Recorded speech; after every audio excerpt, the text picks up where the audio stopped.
Mais d'abord, on va parler jardinage avec Nicolas Brune qui nous a rejoint. Bonjour Nicolas. Bonjour Pascal. Merci d'être avec nous. Alors, quels sont les secrets d'une haie réussie? Ça va être votre mission aujourd'hui parce qu'on a envie d'occulter un vis-à-vis disgracieux, de préserver un petit peu d'intimité. Et il nous faut une haie. Ces dernières années, le moins qu'on puisse dire, c'est que les tendances ont changé. C'est vrai que les tendances ont bien changé. Je ne veux pas dire qu'on plante plus, mais on plante beaucoup moins maintenant de haies monovariétales, donc des haies de cyprès, de thuyas, des charmilles, tout ça, on en plante beaucoup moins. On cherche beaucoup plus maintenant l'aspect naturel, donc on va planter des haies libres ou des haies mixtes, donc composées de différents types d'arbustes. On va chercher différents aspects, donc on va plus chercher la fleur, on va plus chercher le côté utile des fruits, par exemple pour les oiseaux en hiver, ou alors le côté utile des fleurs pour les insectes pollinisateurs comme les abeilles. Et donc on sera plus du tout sur des haies taillées au carré comme on avait précédemment avec les haies de thuyas par exemple. On aura des haies avec des aspects beaucoup plus naturels. Puis alors il y a des haies qui sont particulièrement en tendance. Moi je pense aux haies de bambou par exemple, on en voit de plus en plus chez nous. C'est vrai qu'on en voit de plus en plus, encore les rares haies qu'on plante en haies monovariétales. C'est la grosse tendance, surtout maintenant on trouve beaucoup de variétés de bambous non traçants, donc des bambous cespiteux. Donc on n'a plus besoin de mettre des barrières anti-rhizomes pour éviter que ça parte de tous les côtés. Donc là on est vraiment sur des haies assez sympathiques. Oui. Nicolas Brune, quel est le b.a.-ba pour ne pas se planter chez nous en Bourgogne-Franche-Comté et pour réussir forcément ça est on va déjà bien choisir les végétaux, on va essayer d'éviter les végétaux à croissance trop rapide parce que une plante à croissance rapide aura donc une taille adulte assez importante. Qui dit taille importante, il faudra donc tailler régulièrement, évacuer beaucoup de déchets verts, donc il y aura quand même un coût assez important, donc il faut bien garder l'aspect coût, donc il faudra bien faire attention à ça. Par exemple, vous allez planter un cyprès ou un thuya de petite taille, vous allez le payer pas très cher. Ils vont pousser très très vite, malheureusement. Au bout de quelques années, vous allez être caché assez rapidement, c'est sûr, mais il faudra tailler régulièrement, 1 à 2 fois par an.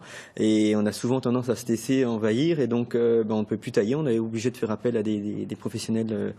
Donc il y a vraiment un coût assez important. Alors que si on choisit des plantes à croissance moyenne, on va dire, là on va pas se laisser envahir comme sur d'autres plantes. Alors on voit à l'image, là, on est en train de tailler très modestement une haie sur France 3 en direct, là.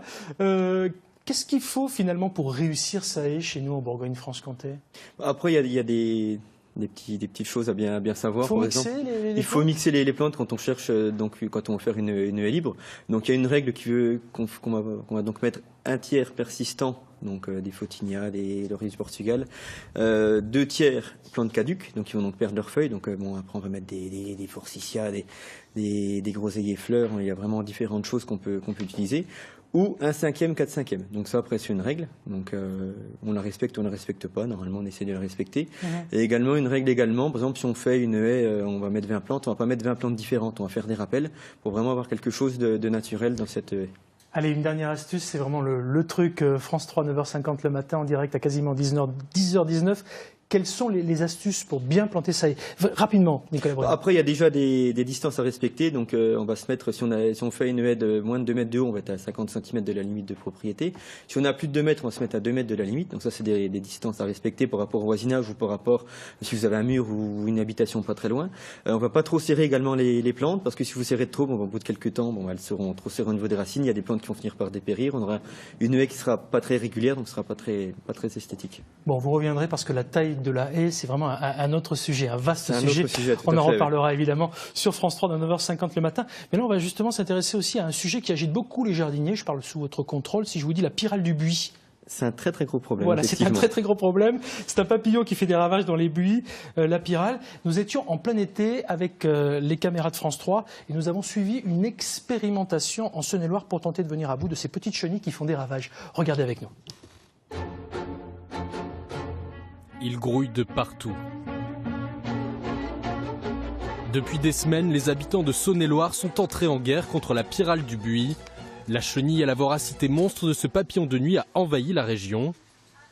Dans son jardin, Marie-Thérèse tente de piéger l'envahisseur. Mais face au nombre, le combat est loin d'être gagné. Le premier soir, tout le bac était plein, en épaisseur.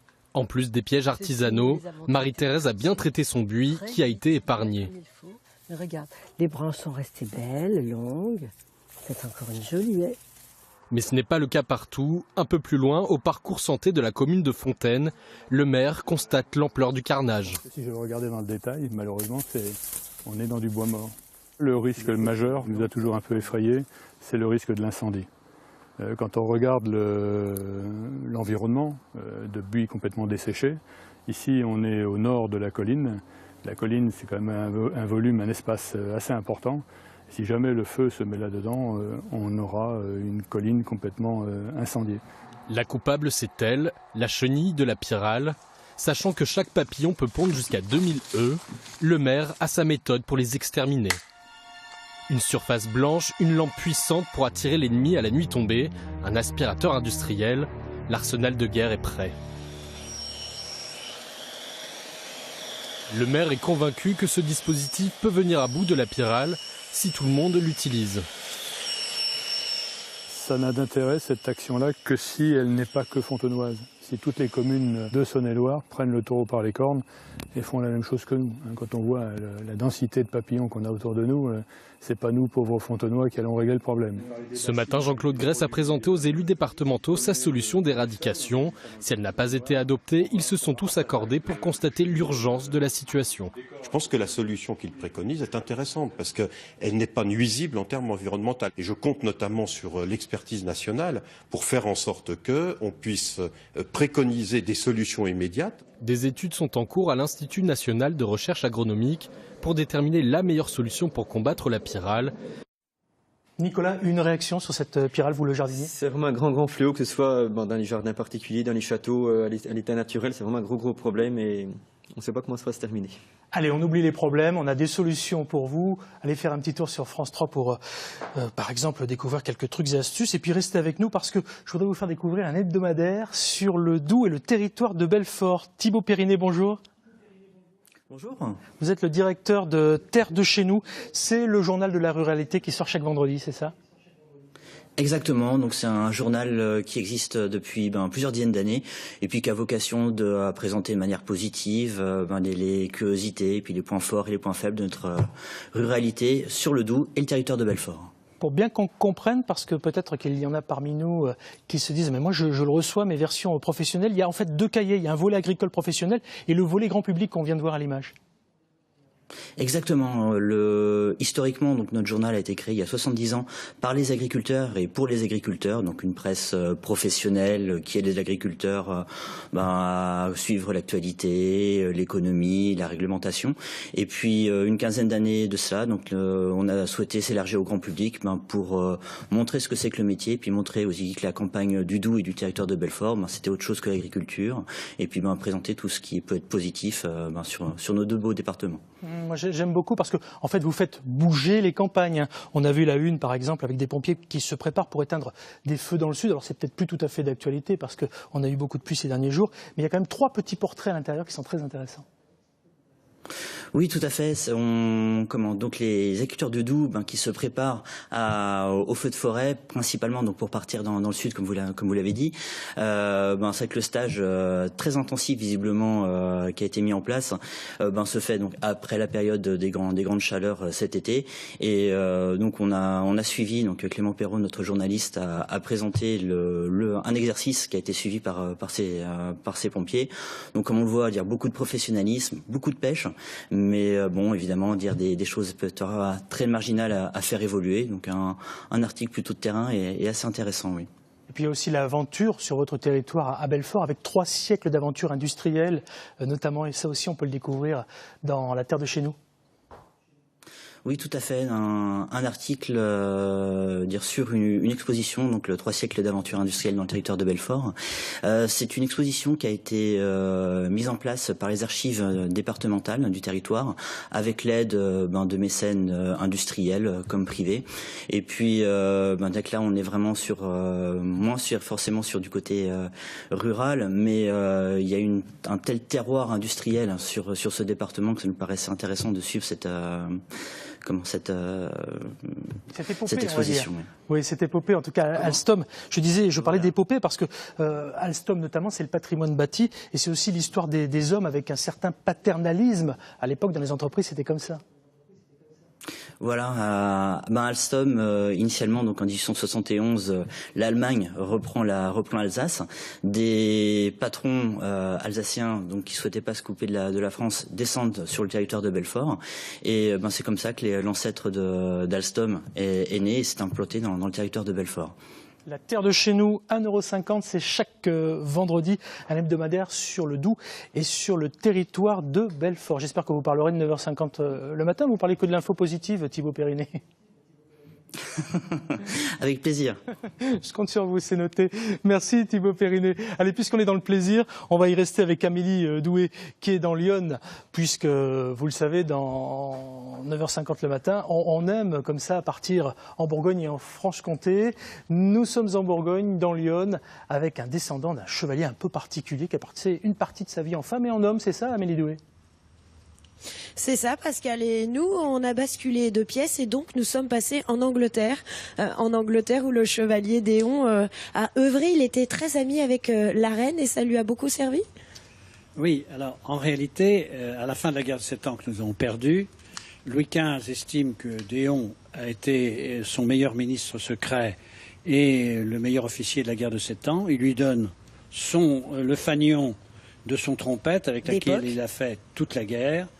Et il l'envoie en Angleterre comme ministre plénipotentiaire pour traiter avec le roi fou Georges III d'Angleterre, qui est un prince de Hanovre, car la femme de Georges III, c'est Sophie Charlotte de Mecklembourg-Strelitz, qui est une amie de longue date de Liat Beaumont d'abord et de Charles Déon ensuite à Saint-Pétersbourg. C'est ça, parce qu'il a été auprès de la reine, d'abord en tant que femme.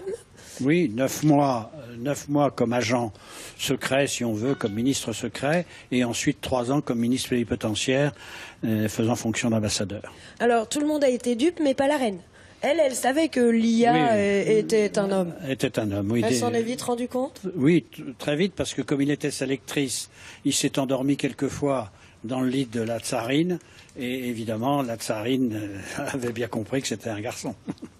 Bon, alors, de quelle année date Il a fait toute la guerre de 7 ans, donc il a été probablement fabriqué dans les années 1750, et Louis XV l'a donné à Charles Déon en 1760. D'accord, donc vous avez quand même des pièces magnifiques, et là, une autre, on en parle également, ce sont des boutons qui appartenaient à... Voilà, alors le chevalier Déon, pour sa dernière tenue, quand il faisait fonction d'ambassadeur à Londres à 50 ans, avait fait faire ces superbes fixés sous verre sur ivoire par probablement un atelier chinois à Londres et pour une de ses redingotes d'ambassadeur.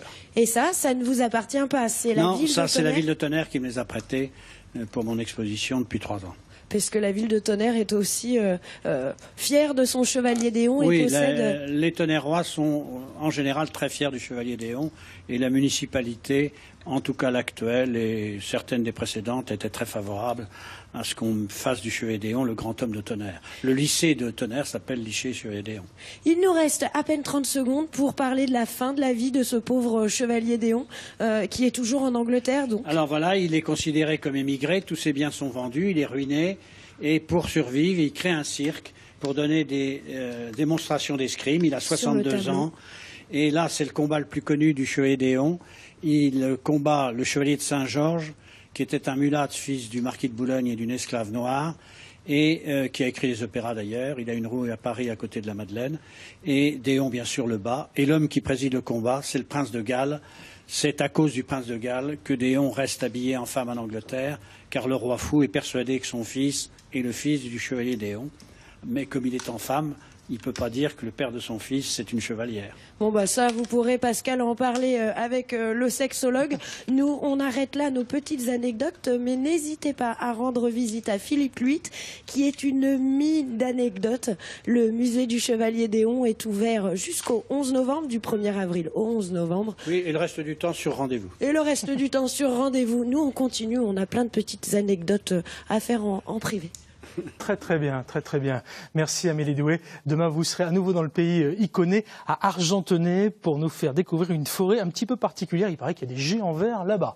Bon, on a fait un petit peu de verdure d'ailleurs ce matin. Si vous étiez avec nous dès le début, vous vous en êtes rendu compte. On a parlé de haies avec notre jardinier qui va s'en aller sur la pointe des pieds. On va laisser quelques bonnes infos sur France3.fr. Merci Nicolas le jardinier d'être venu. Je vous rends vos instruments. Merci. Voilà, c'était sympa. Si vous voulez en savoir plus sur les haies, connectez-vous sur vos écrans connectés sur France3.fr.